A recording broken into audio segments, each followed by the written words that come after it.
Nilistukia nikiwa mlango ya moche. Ndio ninastukia nimefunikwa ile kitambaa yenye wanafunikanga hivi.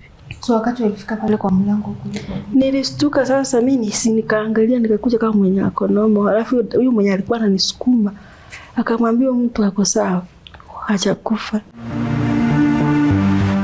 Hello and welcome to another episode of My Story. My name is Yvonne Kawira and today I have brought a guest who is going through so much pain in her life. Even right now as she speaks, she still hasn't figured out how to start over again. She has been through a painful marriage. She says she does not even remember one day when she has been happy in her marriage. And before we preempt this story, we'll welcome her to this show so that she can explain to us how this life has been up to this point. Karibu sana kwa show.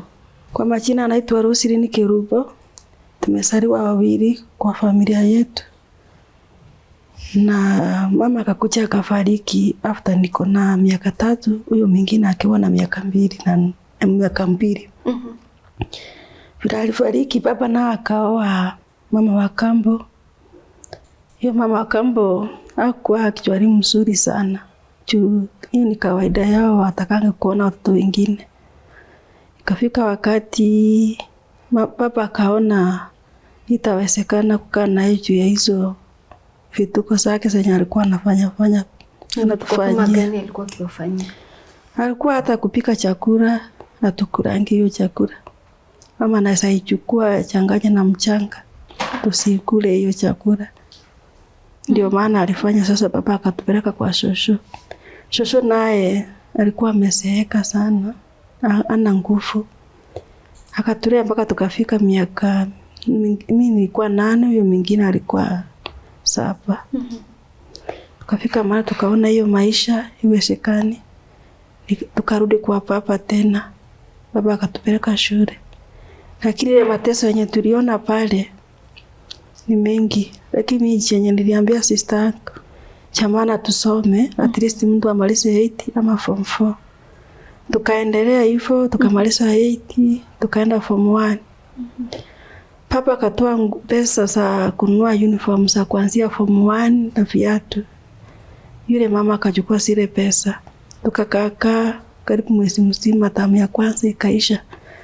Tulikuja tukajoin form 1 kama tamu ya 2 hivyo. Ikafika mahali tukikuja jioni, huyo mama anapika kama saa 10 tuseme, sisi tunaingia saa 11.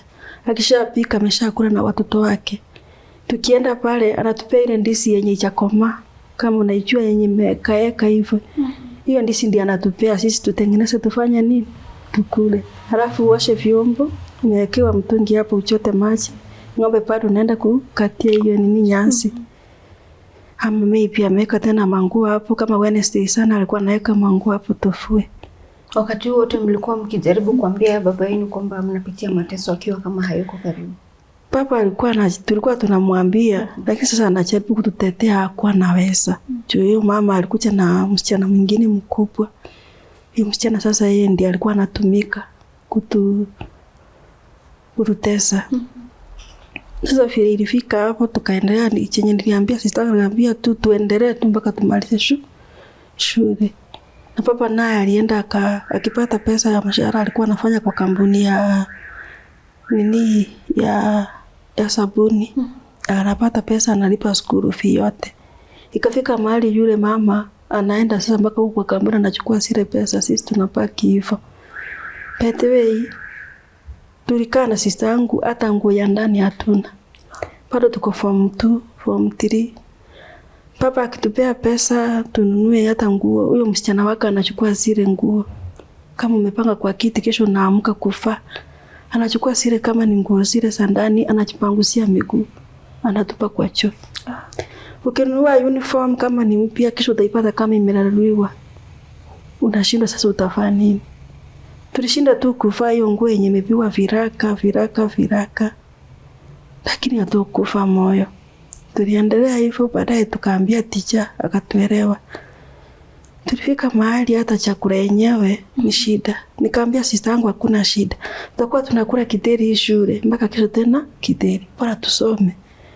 Tulikuwa tunafanya hivyo, lakini mwenye alikuwa anatupikia alikuwa anajua vile tunaendelea, lakini anatuwekea hii ni yenu, mnaenda nayo kesho ama mkule jioni. Hivyo ndio tuliendelea mpaka tukamaliza form 4. Vile tulimaliza form 4, huyo mama akaanza fitina tena, akawekwa na mama wengine, au watoto wataendelea, watasoma wakuje kushinda watoto wako. Tukaendelea hapo. Sasa huyo mama akaambiwa direct mahali kwingine achukue dawa atuweke. Hiyo dawa alituwekea. Sisi hatukugundua. Sasa mimi nasikia tumbo inaniuma, huyo mwingine tena tumbo inamuuma. Kuna jirani mwenye alikuwa hapo msoso akasema hao watu wamekula da. Hiyo shosho mtoto wake alikuwa na gari. Akatukimbiza hosi. Tukaenda tukatibiwa tukarudi. Sasa huyo mama kuulizwa kwa nini umefanya hivi, anasema ni mtu fulani ameniambia hivi na hivi. Tukaendelea hivyo. Siku ingine sasa akakuja kama anatupea sasa anataka sasa tuunganike pamoja, tukue kitu kimoja. Sasa ndio tukue na hiyo nyumba, familia ikue na familia moja, sasa ikue familia moja, tusiwe tumegawana kivile tulikuwa. Mimi nikaambia sister yangu, hii amani yenye nataka kuleta saa hii amani ya kifo. Sisi tumekaa tu kwa meza. Tulikuwa tunapenda kusoma stories. Tukiwa tunachambua sana. Nikiambia sister, unaona hii character, unaona hii na hii. Akaita chakula kama imepikwa, nyama na ugali. Ikaweka kwa meza. Nikaambia sister yangu usikuse. Ikakaa hapo tukaendelea kuongea hiyo mastori yetu juu ya kitabu. Hiyo chakula ilisha 5 minutes ikageuka ikakuwa kama makaa kwa nini kwa sahani. Hiyo chakula tukaiweka hapo. Ilikuwa siku ya Saturday, Sunday papa akaingia tukamuonyesha. Ile chakula vile papa aliona, alienda kupigana na yeye. By the way, huyo msichana wake mkubwa aligonga papa hapa karibu amue. Papa akaona, akafikia papa akapelekwa hosi, akarudi kuwa normal.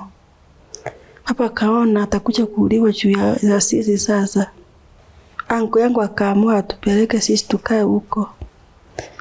Pale huko pia Andina akaona si vizuri kana watu kama sisi tena. Mimi nikaona maisha bado ingali inaendelea kukua ngumu sana.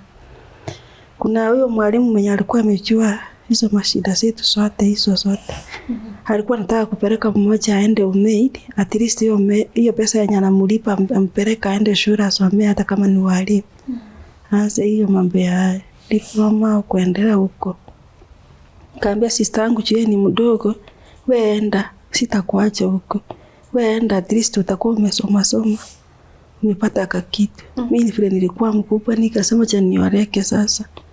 Kuoreka nikafikiria nimeroka kuzuri. Na ndio shida iliendelea hapo.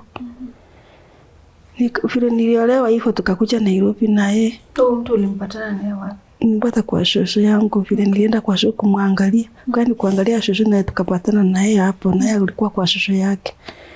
Kufika hapo sasa akanioa, vile alinioa tukakuja Nairobi na yeye. Kufika Nairobi tena mtu anakuona wewe si mtu tena. Anaweza kuja tena aanze na madarao yake kuanzia hiyo mwanzo. Akuje afike kwa nyumba na atoka aende. Nikakuja nikashika mimba ya huyo mkichana wangu mkubwa. Nikamsaa yeye, lakini hakuwa na madarau sana, alikuwa na ficha. Akienda anaficha tu. Ama ukimpata anaomba msamaha. Nikasema huenda atakuja kubadilika baadaye. Sasa nimekaa, nimemaliza kama 4 years. Nishika mimba ya pili. Hiyo mimba nilikuwa na matwins. Akashikana na msichana mwingine Mkamba. Hiyo Mkamba actually alimkula everything yenye alikuwa nayo, tukabaki hivyo. Wakati alikuwa akipatana na huyo Mkamba, mwanaume alikuwa anakusupport bado? Alikuwa na support kidogo. Lakini sasa vile alipatana na huyo msichana, support ikaisha. Na uchue kuna mimba ya miezi 7, huwezi fanya chochote. Hiyo nyumba hata sikuwa natembea, nilikuwa tu mwili, mguu ilikuwa imefura kila mahali, sikuwa natembea. Mimi huyo msichana tena alikuwa rafiki yangu. alikuwa anakuchanga kwa nyumba. Sasa mimi sikuwa najua anakuja nini. Baadaye ndio ndigundua kumbe ako naye. Kushtukia amshampea naye mimba. Unaona? Yule alimpea mimba akakaa na akaenda akamtoa. Yule alienda akamtoa hiyo mimba. Huyo msichana akaona kama huyu atamwacha. Akaamua kuandamana na yeye sasa. Alienda na yeye actually nyumbani kwao, akamfikisha huko. Wakalala na yeye huko, wakarudi huko. Sasa mimi kugundua nikashikwa na ile pressure. Nani alikuwa akikueleza hizi story zote kwamba bwanako ako na rafiki yako kule? Kwa vile alikuja akafika mahali akaonyesha wazi, sasa kila mtu anajua ile madrawa yenye si mtu anajua wewe uko na bwanangu. Nionyesha ile madrawa hata mimi nione ukweli uko na yeye. Sasa vile alienda na huyo msichana, ikafika mahali nikagundua na mimi nikashikwa na pressure juu ya hiyo stress. Mtu uko na mimba, uko nyumbani hauna mzazi yenye anaweza kusaidia. Nilikuwa na pressure nikakuwa mgonjwa. Nilikuwa naenda uzio mashini ya pressure inakataa, inasema hera. Ilikuwa inapanda juu ya ingine mpaka sasa isomi chochote. Yule daktari akaniambia, mimi hakuna chenye nitakusaidia hapa. Bora nikupee nini barua ya kwenda usiku kubwa. Kufika kwa nyumba mimi nikalala. Kuingia kijana wangu mkubwa alikuwa ananisumbua, ananiambia mama nipikie. Mama sina nini, nikaona ananisumbua. Kulala nimelala hivyo. Mimi sasa ilibadilika. Hiyo masaa tu vile iliendelea kupanda. Nikakaa kama mwenye ako white hivi. Mwili ikabadilika, mguu ikafura, ikakuwa hata sijui kama ni mimi. Uso siwezi angalia na niko na mimba. Kuna rafiki yangu mwenye alikuwa anapenda kukuja hapa, akakuja akaniita, nikamwambia mimi nimelala nasikia vibaya, kuniangalia. Ananiambia sitaki kukuona kwa hii nyumba, tutoke tuende. Kufika huku saidi ya Saituti huko. Akaambiwa mimi hatumtaki hapa. Na kuna mimba sasa. Nikaambiwa nipelekwe Machakos. Kufika Machakos kudungwa sindano. Bado nilidungwa sindano mingi sana. Zenye hata siwezi sema ni ngapi. Mwili ilikuwa imebadilika kabisa. Sasa chenye walikuwa wanataka kujua kama mtoto ako sawa ndani ama kunaenda aje. Ikakaa kama siku 3 ibadiliki na ile mashini ya kusoma pressure ile kubwa yenye umewekewa hapo. Iteremki inaendelea kupanda. Nilipelekwa Kenyatta.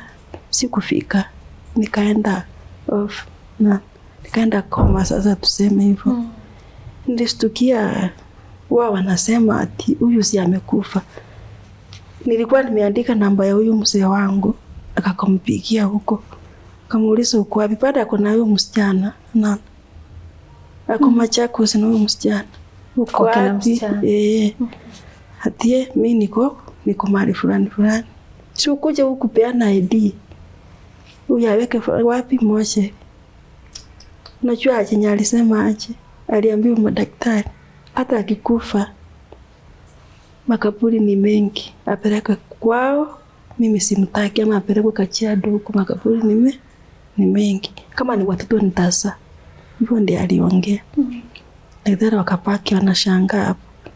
Mimi nilistukia nikiwa mlango ya Moche. Ndio ninastukia nimefunikwa ile kitambaa yenye wanafunikanga hivi mtu akikufa. Ulikuwa umefunikwa hivi? Nilikuwa nimefunikwa. So wakati ulifika pale kwa mlango kulikuwa vipi? Nilistuka sasa mimi nikaangalia nikakuja kama mwenye akonomo. Alafu huyu mwenye alikuwa ananisukuma akamwambia mtu ako sawa, hajakufa. Wakasimamisha hapo kwa mlango waangalie waone ni ukweli. Alafu hiyo nikafungua macho nikawaangalia. Nilikuwa naona kama niko dunia nyingine sijaiona. Nikawaangalia, sikuwa na nguvu. Nikamwambia nishikilie tu nifanye nini? Niamke. Akanishikilia nikakaa kwa hiyo kitanda. Wanapima kila mahali waona kama niko sawa. Lakini watoto walikuwa ameshakufia kwa tumbo sasa. Juu ya hiyo. Nikamwambia mama, akasema mama ako sawa, lakini watoto wameshafanya nini? Amekufa. Tufanyaje? Wakaanza kupima damu, wapime hiyo pressure tena kama iko. Chakushangaza pressure iliisha vile nilienda hivyo. Ikaisha tu hivyo. Nikapelekwa theater. kupeleka tetesi, watoto wameshakufa. Si anaitwa huku mahali akakuja kishike watoto. Anasema yeye anaje na watoto. Na mimi nikaambiwa uko unazokuwa na mtu mwingine unasabikia. Kuna rafiki yake mwanaume. Nikampigia kama yasa vile kulienda, akanitumia ngiri moja. Nikapea yule mtu mwenye alikuwa anashika wale watoto. Akapeleka kafanya nini? Nikakaa hapo wiki moja. Sioni mtu, hata mtu wa kwao sikumuona. Nikaamua nipewa discharge nitoke. Daktari akanipea fare. Katoka tu, kaenda kwa nyumba. Kufika kwa nyumba, sikupata kitu yoyote kwa nyumba. Nani alikuclearia bili ya? Huyo msichana mamake. Yeye ndiye alienda kwa nyumba, si aliambiwa mimi nimekufa na sitakurudi tena. Akachukua zile vitu zenye nilikuwa nazo. Nikabaki kiwa hivyo. Huyo kijana wangu nikamchukua, nikaingia ile nyumba yenye nilikuwa nayo. Nikatandika kato chini. Tukalala hapo. So majirani vile walisikia nimerudi, wanakuja kuona ni ukweli ni mimi ama sio mimi. Mwingine analeta sukari, mwingine analeta unga, mwingine analeta yenye anasikia kule. At least nguvu ifanye nirudi kwa mwili. Si nikakaa at least nikaanza kuenda sasa vibarua. Nikaanza kushika, nikanunua tena vitu kwa nyumba. Cha kushangaza yule mzee tena alirudi. Alikuwa amekuacha huo muda wote unateseka. Muda wote amerudi. Sasa anakuja tena kuomba msamaha, unaona. Anaomba msamaha, mimi nikasema sisi na hizi waseti za kusamea. Nikasema uenda kuna hivi vile msichana alimfanya si kupenda kwake. Acha nimrudishe. Tukakaa na yeye. Kukaa na yeye tena akashika mwingine. Hapo ndiye alianza madarao. Ananiambia mimi sijui kuoga. Kuna wasichana wanajua kuoga. Kuna wasichana warembo nje, si wewe. Nikamuuliza, ni vile sina wazazi ndio maana unanifanyia hivi.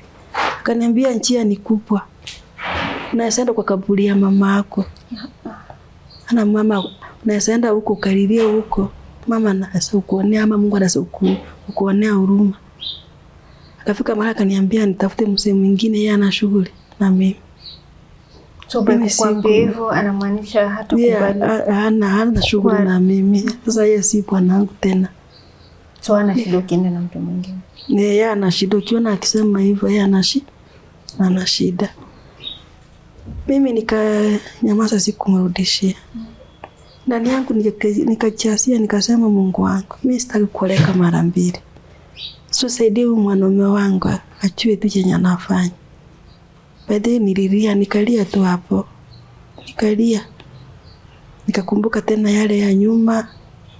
Nililia tu. Nafikiria kuna kijana wao mdogo, yeye ndiye alikuja kumwambia unafanya vibaya. Ujue mwenye anafanyia kesho yake ni gani? Akarudi tena akaona mwenye amemrongelesha ni mtoto, akarudi tena kuwa ni. Akarudi tena akaanza kutafuta kazi nyingine ya kufanya. Akakuwa sasa ananisaidia tena kidogo kidogo. Sasa imefikia vile nimeshika mimba ya huyu. Alikuwa na girlfriend huyo wake. Atiyo girlfriend amemwambia huyu mtoto si wake. Na yeye anamwamini sana, anakuja kunichapa kwa nyumba nirudishe mtoto mahali nimemtoa. Sikumrudishia. Nikanyamaza, sikumjibu. Nikasema kama mtoto si wake, baadaye atajulikana tu, si atafona huyo mpapa. Sasa nikapata kila mtu anamwambia, si mtoto anakufanana. Akakuja akaacha hizo mastori. Huyo mtoto sasa vile amekuwa na miaka 5 saa hii juzi. Tena akamwambia ile kitu. Anaambia mtoto. Akamwambia mama atakupeleka mahali alikutoa. Mimi nikanyamaza, nikasema kama mtoto si wake, siku hizi DNA ni pesa kidogo, ampeleke tu amchukue hata kama si yuka, aone kama mtoto si wake. Akaanza kushikilia hapa na mara anakuja kwa nyumba na kelele, kama umenyamaza nakuja tu na kelele. Mama, ukinunua kitu kwa nyumba anakuambia umepata mwanaume mwenye amekununulia kitu. Ama umepata mzuri kunuliko. Mimi simchipingi. Na mimi najua ukweli sina mwanaume mwingine. Nikamwambia sasa kama uko na bibi yako najua uko na bibi. So umemwekea mahali, umemrentia nyumba mahali, umenunua kila kitu. So achana na mimi basi mimi nipumzike. So amepata bibi mwingine na ameoa bado akiwa na wewe. Na namjua, si eti simjui namjua. Na huyo bibi ananijua. No. Mimi nikasema siwezi fanya chochote. Huyu ni mtu mkubwa, na huyu mtu mkubwa pia. Hakuna vile naweza wafanya, uwezi wachapa. Wakiamua waende wataenda. Mimi nikasema wacha nikae kivyangu vile niko. Nikasema sasa heri tu nijipiganie, mtoto amekataa school fee alipi, nyumba alipi, chakula kitaka naleta ile yenye anataka. Nikasema wacha mimi nijipiganie, kuna kazi yenye nafanya kwa kampuni. Hiyo 300 yangu itanisaidia watoto shule, mama pia inasaidia kulipa nyumba. Hivyo ndio nimeendelea, juzi na akaleta nini kifurugu kwa nyumba. Sikumjibu, nilitoka nikalala nje kwa mtaro. Nikamwachanisha na hiyo nyumba, akasema yeye niwache nimwache alale na watoto wake. Mimi nienda kwa huyo mwanaume mwenye nimepata, mwenye ananifanyia shopping. So ulala kwa mtaro. Na kwa mtaro na hiyo mfu. Nikaongojea akatoka, nikarudi kwa nyumba. Nikasema sitamuongelesha mpaka saa hii. Wakati amekuwa akikufanyia haya mambo yote na kupata hao wanawake wengine, ukisema madharau anakufanyia unamaanisha nini? Anakuambia vitu kama gani? Mimi ananiambia mimi sifanani na hao wanawake wengine. Anamaanisha mimi si mtamu kama wale wengine. Na akifanya nje vile amefanya na huyo mwanamke, anakuja kukuambia huyo mwanamke amefanya hivi na hivi. Unaona vile amefanya hiyo story yote yenye amefanya, anakuja kukuambia. Unaona huyo si mwanaume tena. Ile madarau yenye ako nayo imefika mahali amefika. Mimi for example nilikuwa nasema tu mahali imefika, hata kama ni mwanaume mimi sitaoleka tena. Wacha tu nijipiganie, watoto wangu wapate mahali pa kukaa. Hivyo anawasome wakiendelea, mwenye atakuja kusaidia mahali. Hivyo ndio nimefika nikasema. Umesema wakati ameanza kutoka nje ya ndoa akipata wanawake wengine, hajakuwa akishughulika na shughuli zake za kama mwanaume. Usijaribu kumgusa. Ukimgusa anakuambia amechoka. Kama anakuambia ukitaka enda tafuta mwingine kuchana na yeye. So mara ya mwisho kukua na yeye kama bwana? Niko na 3 months sasa. Na sina shughuli na yeye ana shughuli na mimi. Mnakaa tu kama dada na ndugu. Hivyo tu. Sasa tuseme tu kwa sababu vile amenikosea hivyo. Mimi nisema tu nimeongea kwao. Wote wako saidi yake. Wananiambia mwanaume anaoanga wake hata kama ni 5. So hakuna mtu anakusa. Hakuna mtu. Wengine wanamwambia nifukuse, aachane na mimi aoe pepo mwingine. Hivyo ndiye anafanya. Na mimi hata saa hii niseme atio wacha niambie mama yake, baba yake. Yenye nitapatana nao ni matusi. Hakuna kitu kingine. Ama marana. Anasema nilani tu, ananiambia utaioleka. Ule tu sijamfanyia chochote. Hivyo ndio wako. So saizi vile umekuja hapa kutueleza story yako, bado unaweza sema ana support vile anaweza ama hasupport? For example anaweza leta kama ni unga hakuna, anaweza leta. Sasa zingine akwambia sina. Hivyo ndio yako, anaweza leta asileta. Sasa wewe ukimwambia utanunua kitu fulani, akikataa unaachana naye. Unaenda kukopa. Nyumba si ni mimi ndio nalipa. Na shule mimi ndio nalipa. Kama huyo mwingine anafaa kuwa tuition, sina pesa ya kupeleka tuition kila siku 100 ako nje. Bado ni wewe. Bado ni mimi tu. Ndio ukimwambia ana shughuli. Na shughuli. Saizi kwa sababu mara kwa mara anakuja home na umeamua uongee, ujieleze, useme yale matatizo ambayo unapitia. Uogopi kwamba atarudi aone ulienda kumwanika kule nje, atumie hilo kama an excuse kufanya kitu kingine? Mimi hata siogopi. Si hata nilimwambia wewe siku moja nitatoa story yako nje yote. Akaniambia yeye ana shughuli. Hata nikiona nitoe vile nitatoa, acha nitoe ana shughuli, bora kuna mwanamke wake. Na ni mtu mwenye anaimbanga kwa kanisa, tu huwezi jua. Anaimbanga kwa kanisa pia, mimi ni mwimbaji. Na mimi sijaienda hata kwa kanisa nisimame nimwambie anafanya hivi na hivi. Tuko naye kwa kwaya, yeye ndio kiongozi wa kwaya, mimi ni assistant. So naona sasa hiyo maibu yote. Umekuwa kwa ndoa kwa miaka ngapi? Niko na miaka 11. 11. So saizi nia yako kubwa zaidi ya kutaka kushare history ni gani? Kitu ya kwanza nilikuwa nataka mama wa kambo basi wanasumbua watoto wenye ameachiwa na mwenye alikufa. Na ingine ni wa mwanaume, ukishaoa wachukua bibi yako kama ni bibi, kama ni upafu wako, usiwe unamchukua kama ni kitu kingine, ama unaona kama ni nguo tu ya kufaa tu na unatupa huko. Chukua bibi yako kama bibi na umure. Usione unaona huyu umemchaka, umemfanya amekaa amechaka, unaona mwingine nje unaona ako smart, yule pia atakuja kukaa kama huyu akisa. Hiyo ndio ombi yangu mimi, naomba kwa wanaume wote. Kuna kitu kingine ungependa Wakenya ambao wanaangalia situation yako, maybe uko kwenye unafanya kazi, yule una struggle, pesa haitoshi, kuna watoto wanakutegemea, ungependa mtu wa kusupport vipi? Kama kuna mtu ameguzwa anataka kukusupport. Mimi chenye nilikuwa nataka Wakenya wanisaidie, nipate tu mahali pa kuita kwangu. Sasa siwezi sema nipeleka watoto tena, sina mahali pa kuwapeleka. Nyumbani kukaliki yeye mwenyewe akona bibi. Na sasa ni kama mimi niko stranded, sina mahali pa kwenda. Hata kama niseme tu Christmas ndio imefika, sina mahali pa kupeleka watoto, ati niwapeleke waende nyumbani wafanye nini? Hawana. Okay. Kitu kingine. Na pia mimi ni mwimbaji. Kuna wimbo yenye nimeweka YouTube. Naomba Mkenya mwenye anasikia hii wimbo yangu wa support. Alafu mimi sasa ndio naanza kuimba. Nilikuwa naomba mwenye anasikia tu kujitolea anisaidie tu nifanye hata video. Niko na nyimbo kama 10 pia sijafanya lolote. Na hii nyimbo moja yenye nimetoa ni mtu alijitoa kanisani akanilipia, nikatoa hiyo audio, sijafanya video. Nini ilikuinspire kutoa hii song?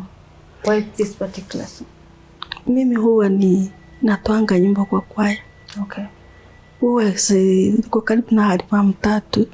Na hizo 3 ni nyimbo zangu. Sasa vile kulienda nilikaimba hivyo, huyo mtu siku moja akasimama akasema mwenye alitoa hizo nyumba kwa hii kanisa ni gani, na akanilipia hiyo. Wow. Hivyo ndio kulienda. Hiyo nyimbo ni kuhusu nini maisha yako? Yenye nimetoa, nilimeimba Mungu atajibu maombi kwa wakati. Hivyo ndio nimeimba. Na hope siku moja Mungu atajibu maombi. Hata kama mwingine akiwa nje akisikia hiyo story, siku moja Mungu atajibu hiyo maombi yake. Okay. Ndio na kwa ule angependa kukusupport, maybe kwa uimbaji wako, maybe kwa kulea watoto wako, kikazi, kimawazo, atakupata vipi? Anaweza nipata kwa namba yangu ya 0795 57 43 40. Okay. Nitaleta jina gani? Roslyn Kerubo. Roslyn Kerubo. Roslyn, kabla tufunge, kuna kitu unasikia lazima ungesema wakati huu tumekupa nafasi ya kuja kujieleza hapa kwa studio? Pia mimi nilikuwa naomba kama hao waimbaji wakubwa, mtu mmoja tu ajitokelezea aseme tufanye collab naye, ndashukuru Mungu. Nani unatamania sana kufanya collab naye? Huwa napenda Martha Maipaja. Hizo nyimbo zake zinanitianga nguvu sana, hata kama ukiwa uko chini. Kisha sikiza hizo manyimbo ni zinanijenga. Nampenda sana. Sawa. Tuna hope kwamba ataona hii video yako na ataguzwa apende kufanya kazi na wewe. Nitashukuru. Na tunashukuru sana Kerubo kwa kututrust na story yako na kuamua kuja kujieleza, kwa sababu mtu akiwa na shida na pia nyamaze, mtu haizi jua ni wapi tunaweza ingililia tukusaidie. So tunashukuru kwamba umeona ni vizuri utoke na ukuje tuambie hapa siko vizuri, nahitaji msaada wenu. So that is very very very important. Na tuna hope that vile unavyoendelea kuishi utaendelea kujijenga wewe na watoto wako kimaisha. Usi give up na life na usi give up na watoto wako. Hata kama umesema hautaki kusikia unaolewa tena, usiachane na watoto wako. Hapo ndo utashikilia juu. Huwezi jua kama hao ndo watakuja kusimama na wewe in future, si ndio? Tuko family, you have heard the story of Roslyn Kerubo and some of the toughest challenges that she's encountered in her life, in her marriage, as she tries to bring up her children. Are you there and you're willing to support her in her music career, in her life, or even with a business? Please reach out to her through the number that we shall put on the pinned comment and support her, even if it's through prayers. She'll appreciate it. And thank you so much for staying with us till the end of the show. My name is Yvonne Kawira. Till next time, keep it to go.